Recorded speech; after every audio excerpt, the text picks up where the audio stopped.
the hearts of men and women who have stepped into the shadow. Yes, I know the nameless terrors of which they dare not speak.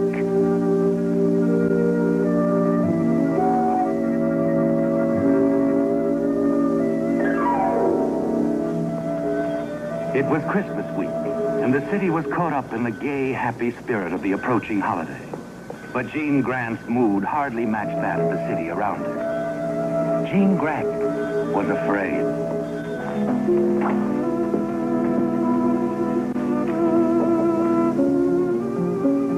Oh, hello. You're, Jean Grant. I called you this Oh, morning. yes, of course. I'm sorry, I was so busy. Won't you sit down, Miss Grant? Thank you.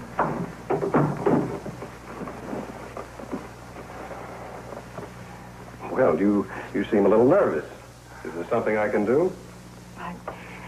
Just that I don't know that you'll be able to help me, Mr. Bradley. And what I'm going to tell you, I've never told anyone else. No one else will know, Miss Grant, whether I handle your case or not.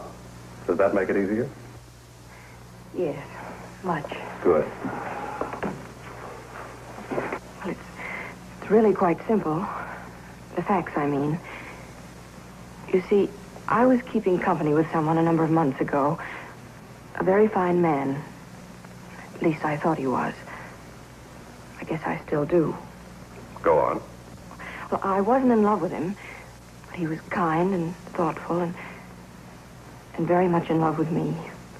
I'm only telling you that so that you'll understand. I do understand. Well, he wanted me to marry him. He said we'd go away together. We'd travel around the world for a few years, and he kept talking about that. I'm afraid that waiting for me is what kept him here. Well, there's nothing too unusual about your case yet, Miss Grant. I haven't told you his name yet. Did you ever hear of Frank Loran? Frank Loran. Believe me, Mr. Bradley, I didn't know anything about that part of his life. As far as I was concerned, he was a perfect gentleman. He got 20 years, didn't he? Yes. I remember reading about it in the papers. Quite a list of charges against him. You doubt his guilt. Is that it? No, Mr. Bradley, that isn't it. Well, I'm glad. The evidence against him was pretty conclusive. Yes, I know. No, I want you to do something else for me. I'm not sure that you'll be able to. Frank might be stubborn about it. Have you seen him since? No. No, he refused to see me. He never mentioned my name. As far as the rest of the world is concerned, he didn't know me. I didn't know him. Then your problem? Well, in the mailbox of my apartment house, every month, there's an envelope filled with currency, large bills. That's a problem. You don't understand, Mr. Bradley. I know that somehow Frank is sending me that money, and I want it stopped. I haven't touched a cent of it. I don't want to. I thought, well, perhaps if a lawyer talked to Frank, explained to him that he's really doing more harm than good. You see, I have a rather responsible position, and if the people I worked with ever found out... Of course. Now, why don't you go straight home and don't worry. I'll handle it. You'll see him then? I'll go to the prison tomorrow. What if he won't listen to you? Now, don't you worry. Good afternoon, Jean. Hello, Dan. It's a fine day, isn't it? You've got the right idea, staying away from that desk of yours. Nothing like being outdoors. You should know. Oh, excuse me. How do you feel, Dan? Why, it's the Christmas season, miss. I know, but how do you really feel? Oh, I'm all right. I'm fine. You think you should be working? Well, it's outdoors. Doctor says that's where I gotta be, and I gotta eat. What better combination? All right. Just worried about you, that's all. There should be more like you in the world, Miss Jean. And from the way you've looked and acted the past few days, why, I'd guess you had problems of your own that you were worrying about. There should be more like you, Dan, to notice. Just a business worry. I think it'll be all right after tomorrow. It's easier now, isn't it, Jean? Now that your problem is being shared. And somehow you feel a sense of confidence in the young attorney, John Bradley, hope that his visit to Frank Loran in prison will go as smoothly, as simply as he seems to anticipate. Of course, you have no way of knowing exactly what's taking place behind those prison walls. You can only wonder.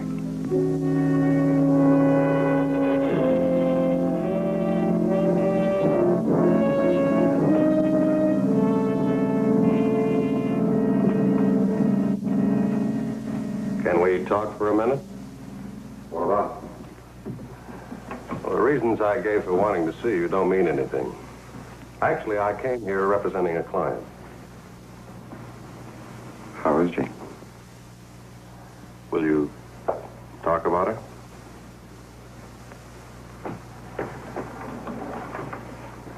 She wants you to stop sending that money, Frank. Why? You're not easy to figure, Frank. You keep her name very carefully out of everything, then you run the risk of implicating her. She's not implicated. Want the money stopped? It's stopped. I just wanted to be sure things go easy with her. She has a good job, Frank. Jean doesn't have to work. No, but she wants to. She also wants to be left alone. She tell you that? Not in those words. However, in contacting me, That's the way she wants it? That's it? Anything else on your client's mind? she is my client, Frank. Lucky you. Anything you want me to tell her? No.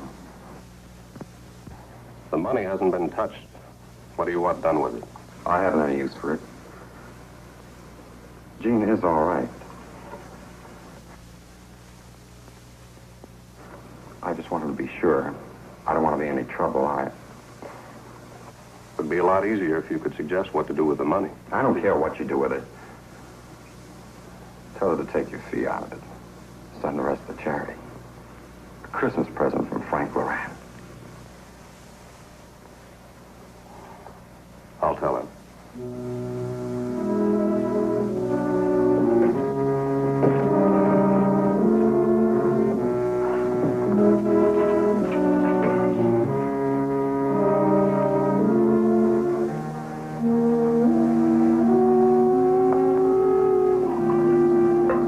Cigarette? No, thanks.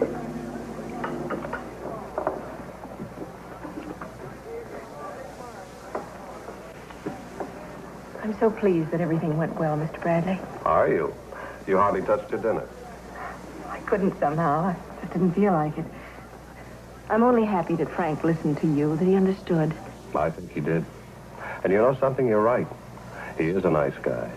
It's hard to believe how a person like Frank could do all those things. Oh, I don't know. In my line, you soon discover that people have many different sides. Almost everyone's a potential murderer. It's true. It's just fortunate that few get the opportunity and inclination at one and the same time. Let's not talk about that. Right. Let's talk about you. You still have a problem. I thought you said everything was all right. Well, the problem is you, the way you've been brooding. Let me help you forget it. How? Well, a good start might be a long ride, a long scenic drive. You could look out over the city and say, Jean Grant isn't going to worry anymore about anything. It's late. I really shouldn't. You should. I'll have you back in an hour. Promise. All right, Mr. Bradley. The name is John. All right, John.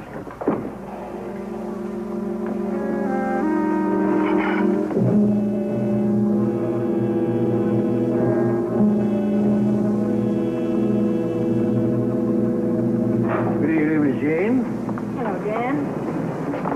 You shouldn't be out here in the cold. Oh, it's not too bad.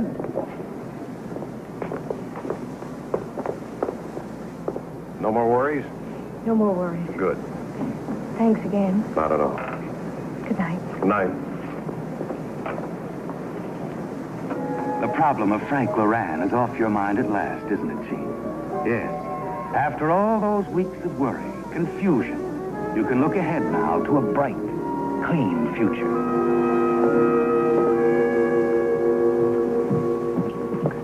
You seem mighty happy tonight, Miss Jean. I am. I feel wonderful. I'm glad. You know, you had me kind of worried for a while. I know. Dan, Yes, miss? I don't mean to pry, but you're really not well, are you? Oh, now, Miss Jean. No, please, I want to know.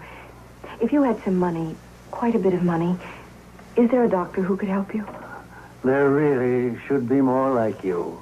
Tell me. I can tell you this. A long time ago, I had all the care a man could have, but it was no good. So now I'm just standing by the door, waiting my turn. I'm sorry. Well, don't be. Forget it, Miss Jean. But I won't ever forget you. Good night, Dan. Good night.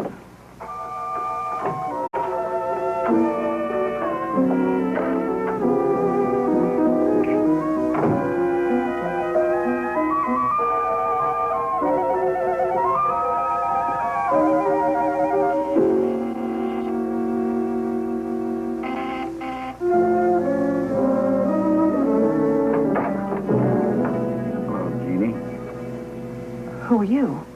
You gonna invite me in? Of course I will. Be nice to me, Jeannie. Because I've got the opportunity and the inclination. Yeah, that's right. I couldn't help overhearing. I happened to be sitting at the next table at Hoffman's.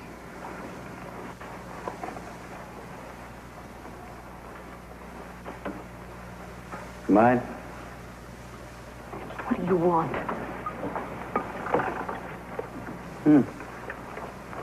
Nice. Nice, cozy little setup. Expensive. Frankie always did like class. You know Frank. Sure. He's my old partner, my pal. I heard from a certain contact of mine he had a visitor this morning, a lawyer named Bradley. Thought I'd better check up, see what was going on. I see. So you've been following Mr. Bradley. That's how you happen to be at the cafe. That's it, Jeannie. All right. What is it you want? Suppose we start off with you getting your checkbook. My checkbook? Write out the full amount of the little donations Frankie made. Like I said, he's my old partner, but I don't like the way he's been running our business. I don't like the way he's been letting you float around. I don't know anything. He never told me. Didn't he? Anyway, I'm changing things around a little. First, the check. Make it out to Mattie Stark. You can't ask me to... I can ask you to do anything, anything at all. That's the way it is, Jeannie. First the check, then Bradley. What about him? He's out. Crossed off your books. I don't want you to see him again. But he's done nothing. Not yet. But he's a lawyer. I don't like lawyers. I don't like you hanging around him. After all, you're Frankie's girl. That makes you a lady-in-waiting for 20 years. I'll go to the police. No, you won't. Because if you do, I'll look up Johnny Boy, Mr. Bradley. Take care of him. You wouldn't. Oh, but I would.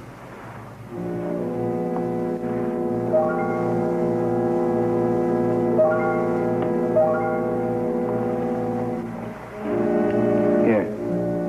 Write the check. Now.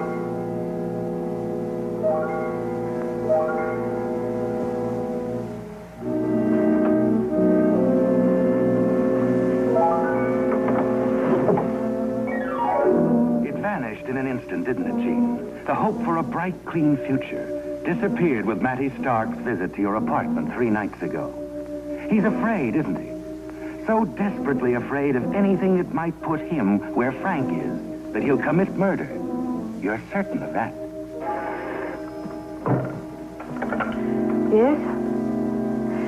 No, I can't see Mr. Bradley. Yes, I know he's been here several times, Edith, but I can't see him. Tell him I'm in a meeting. Tell him anything, please. And you're afraid, too, aren't you? Afraid for John Bradley, what might happen to him. The terrible part is the realization that you love him. Yes, that you don't want to give him up. John, what are you doing here? I had to come. I had to find out what was wrong. Why you refused to see me. Why you haven't answered my calls. Please. Even the doorman at your apartment is making up excuses. What is it? What have I done? Nothing. Well, then who has? Tell me, what's this all about? I can't tell you. You've got to leave me alone. There'll just be trouble. Trouble? From what direction? Frank Loran? Do I have to talk to him again? No. If I tell you, if I give you the real reason, will you go away? Promise me? Well, you tell me. Then we'll talk about that. Hey, I'm your favorite lawyer, remember? Come on. Someone came to see me. A man named Matty Stark, Frank's partner. Go on. He won't believe that I knew nothing about Frank, about what he was doing. He's afraid I'll tell someone, implicate him. Where's this man Stark? I'm supposed to see him again tonight. Let me handle that. No, Well, why not? because he'll kill you. He told me he would. Well, that's probably just a bluff. Now, please, tell me where you're supposed to meet him.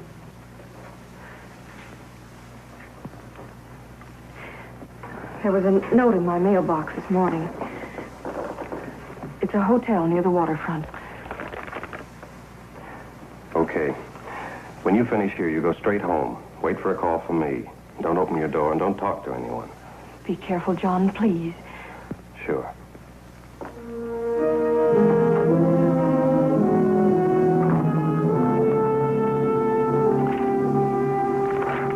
The waiting isn't easy, is it, Gene? Not when you realize what might happen. And as the hours drag on and on, it's almost too much to bear.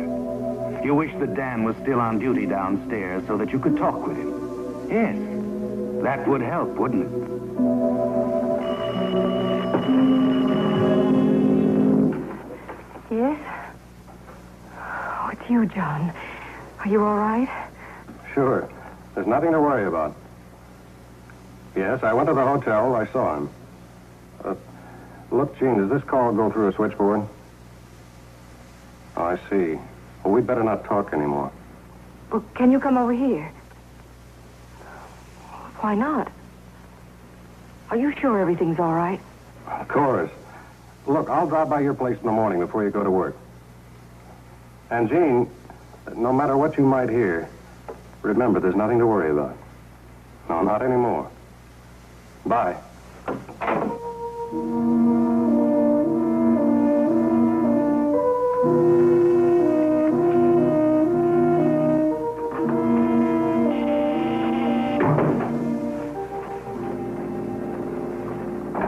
John, Lieutenant Williams, homicide. This is Sergeant Knowles. May we come in, Miss Green? homicide? I don't understand. Well, there's some things we don't understand, and we'd like to talk it over, huh? Of course. Come in. Thank you. I'll tell you what, Miss Green, I'll get right to the point. On the body of a man identified as Matty Stark. The body? Mm-hmm. It was found in a cheap hotel on the waterfront last night. Naturally, we're interested in learning the connection between you two. I don't know anything about it. Well, maybe you better think about it for a while, Miss Grant. You know, it's pretty hard to believe anyone would write a check for that amount of money and not remember what it's for. I didn't say that. Of course, I wrote the check, but... But what? Did you go to his hotel any time last night? I know I wasn't there. I was here all evening. Expecting someone, Miss Grant? Well, I know. Sergeant, will you get that?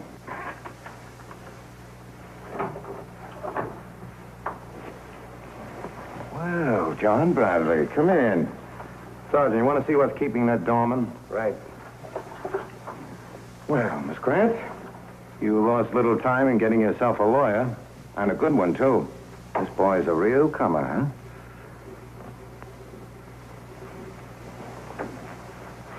Gene, how long's he been here? What have you told him? This check is hers, for one thing. What about it? They found it on Matty Stark's body. You know him, too, Bradley? Maybe. Why shouldn't he have Miss Grant's check? She gave it to him. It was a business deal. Business? You mean blackmail? It wasn't that at all.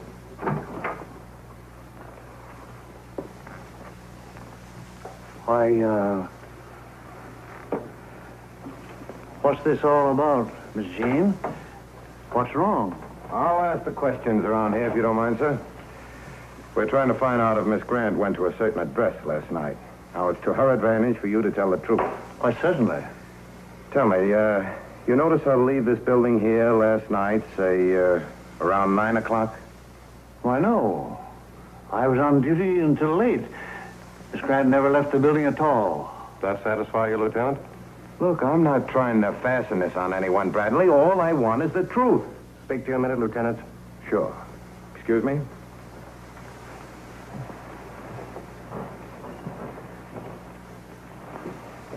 Gene, you should have told me about that check. Sorry, John, I forgot. Now, don't you worry, Miss Jean. It's going to be all right. Dan, why did you lie for me? You went off duty at 8. What? Good Lord, if they check, do you really... They can't. Miss Grant. Even if I don't doubt you or your witness, I'm afraid a jury might. What do you mean? Well, it seems my assistant, Sergeant Knowles, remembers Dan Rogers here. Convicted of perjury, weren't you, Rogers? What? Parole for good behavior? Brought back again on the same charge? Served 5 years. Dan. Mm-hmm. Nice, reliable witness, huh? Coming up in the elevator, he told the sergeant what a kind young lady Miss Grant was. Offered him money for medical care. He sound prejudiced enough to you, Bradley? What do you plan to do? Ask Miss Grant to accompany me to headquarters. Oh, wait a minute, Williams. You've got your murderer, all right. But it isn't Miss Grant. I did it. Well, if you don't believe me, check the cab driver that took me to Stark's Hotel last night. Look, there's a lot of cab drivers. His name's Bert. He's got a stand at 3rd and Fuller Street, about a half a block from my office. I use him many times. Okay.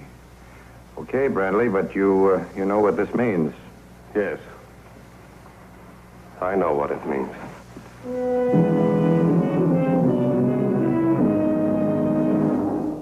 Gene, you were afraid. Knew all along that something would go wrong when you let John Bradley talk you into breaking your appointment with Mattie Stark. You're certain now that John went there, murdered Stark for you, admitted it to the police lieutenant to save you.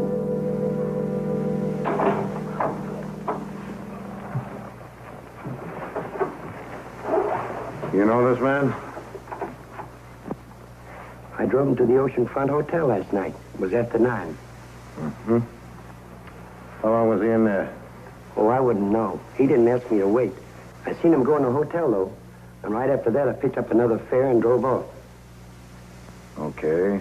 Okay, Bert, you're free to go. You too, Dan. Wait a minute, Lieutenant. What's the That's matter? the fare I picked up near the hotel. Hold it, Rogers, hold it. Come back here.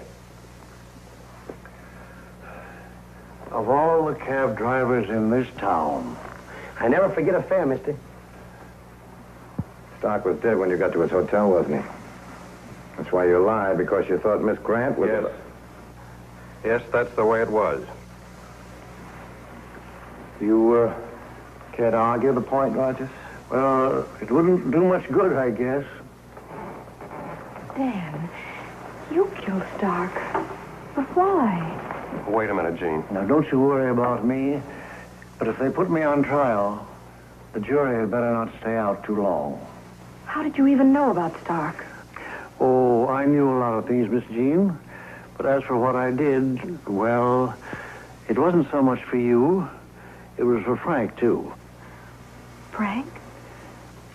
He put me on the door downstairs the day you moved in here. I left those envelopes with the money, and I stopped leaving them, whatever Frank said. You once said that someone else had taken care of some medical expenses for you. Was it Frank? Yes, it was Frank. But to kill a man just to pay back a debt. Oh, it wasn't just that, Mr. Bradley. The lieutenant here will be able to show you when he checks all those aliases of mine. He'll find out that my real name is Loran.